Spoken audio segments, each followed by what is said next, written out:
Ladies and gentlemen, the panel of speakers who are coming onto the stage next are also conservationists, but our focus now shifts to forests. And I'm wondering whether we can put on stage a third chair. So, to my immediate left now is Matthew Kimolo. Matthew is the Kenya director of the Paradigm Project, who are using an internet campaign to help roll out low-fuel cookers to households in the countryside, in developing countries, thus helping to reduce the need for firewood and therefore deforestation in order to get fuel. Next to Matthew is Mr. Kimunya Mugo, who is the Communication and Branding Director for the World Wildlife Fund in East and Southern Africa, who also writes a regular blog at leadbychoice.wordpress.com. I'll read that again so that you remember it and go to it. leadbychoice.wordpress.com. And finally, we have the Indian-Canadian Anjali Nair, an environmental filmmaker and journalist who's been writing about developing country science for Nature magazine since 2009. Anjali is currently working on a film which incorporates crowdsourced information through an online platform, and she has just won a Big Picture Digital Journalism Award. Anjali, please open the discussion. Thank you, guys. This is the last session, so I'm glad to finish up the conversation. I guess a little bit of the background is that the Congo Basin hosts the second largest contiguous rainforest in the world, but because of increased global demand for resources, especially from the growing middle class in Asia, as well as local land rights, which are quite poor, there's been alarming increases in deforestation, poaching, and so on. Governments in developing countries need money, and money comes from resources. So I guess first I wanted to speak and turn to you, Kimunya, and figure out kind of the local perspective of what's really happening on the ground and whether it's really possible to stop deforestation. Thank you, Anjali, and we hope with the graveyard shift that we're going to discuss very, very pertinent issues that revolve around our existence, our survival as a species. And yeah, we have major issues, especially around about deforestation on the African continent and beyond, especially Southeast Asia. And the issues are immense, they're big and varied. But I think as a human species, we have the power in us to actually manage these resources that have been bestowed to us for even posterity and future generations. Right. A Cameroonian minister once told me, you need to break a few eggs to make an omelet. But there is a delicate balance between preservation and development of these nations. And I guess I wanted to talk to you, Matthew, a little bit more about your low-tech solution through these energy-efficient stoves to kind of tackle that issue. So the Paradigm Project basically is a provider of household energy solutions in the developing world. Out here we are deploying fuel-efficient cook stoves, jikos, for those who speak Swahili, that use firewood, and they cut firewood use by half. They produce a lot less smoke, which has a positive impact on women's and young children's lives, and they cook a lot faster. And you can think about the impact of that if you have millions of households across rural Africa that are cooking using firewood, and everybody just cuts a branch from a tree, millions of households a day to cook, and you cut that by half, you cut that demand by half.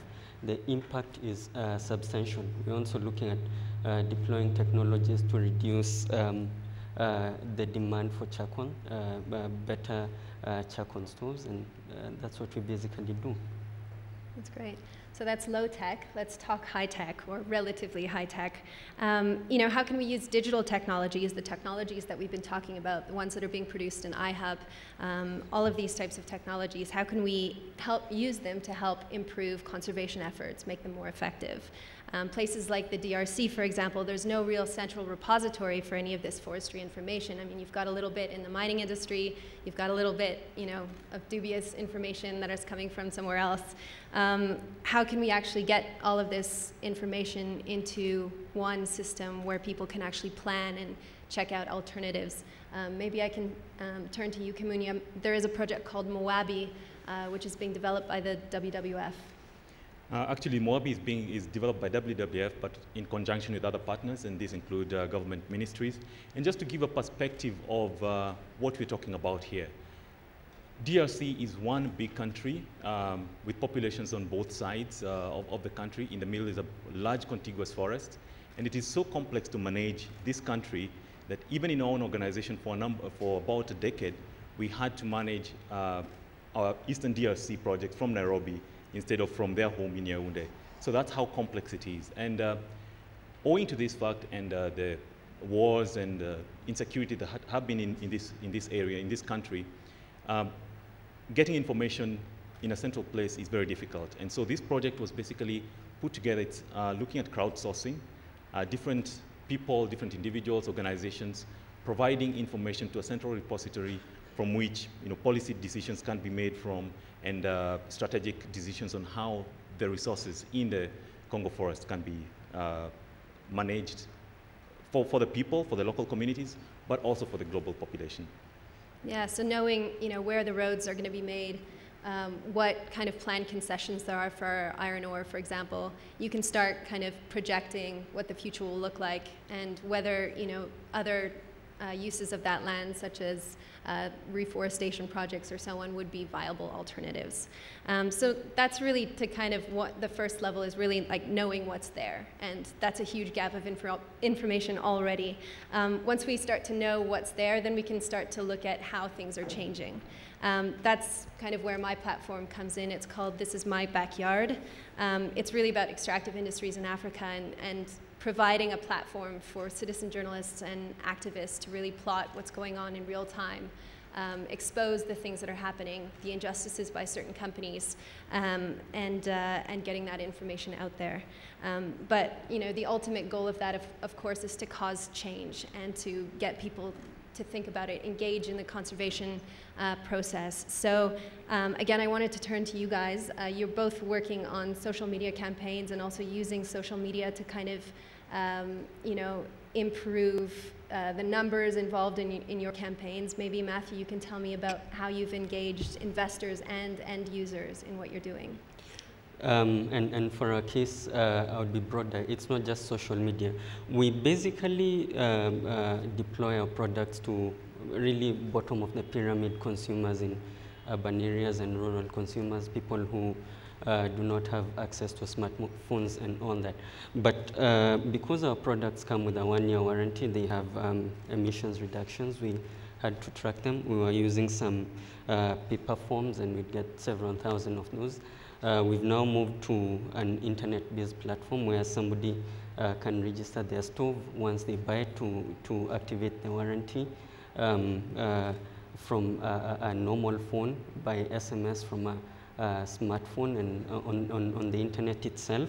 We are also using the internet to try and provide 0% interest loans to a mid-mile distribution network so that we can be able to reach the people we sell our stoves to. And we're also using social media and platforms like YouTube to tell a story, basically to potential investors, impact investors, and other people who would like to donate, because unless you tell them a story, it's very difficult for them to conceptualize, and the people we're dealing with cannot be able to afford the product in one installment. They need to break it down to 2 or 3 installments, which means we have a need for working capital, among other things that we need to raise, and we're using social media quite well. And finally, we're using mobile money systems to get payments from our customers in some of the very rural areas. how many stoves have you given out or sold, and what is the goal?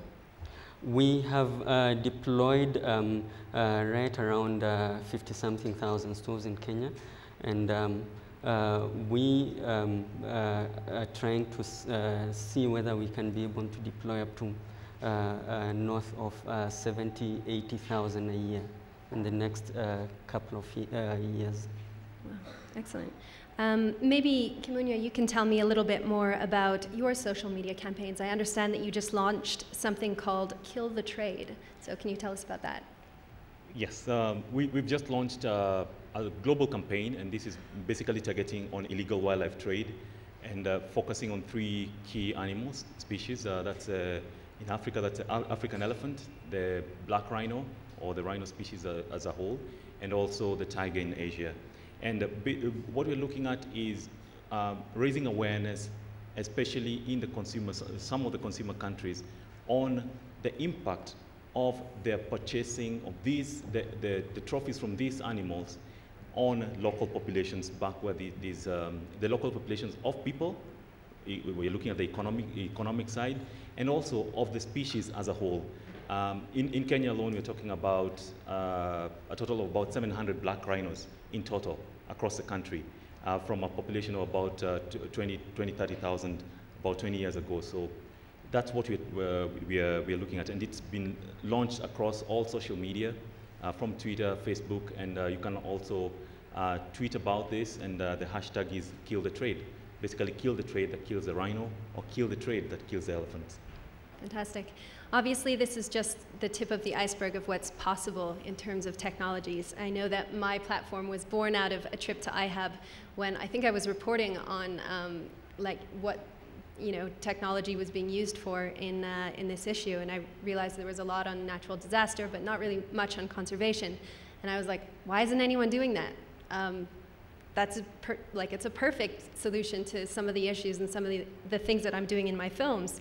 So I guess my question to you guys is how much more is possible, and how come we haven't captured the technology bug or something?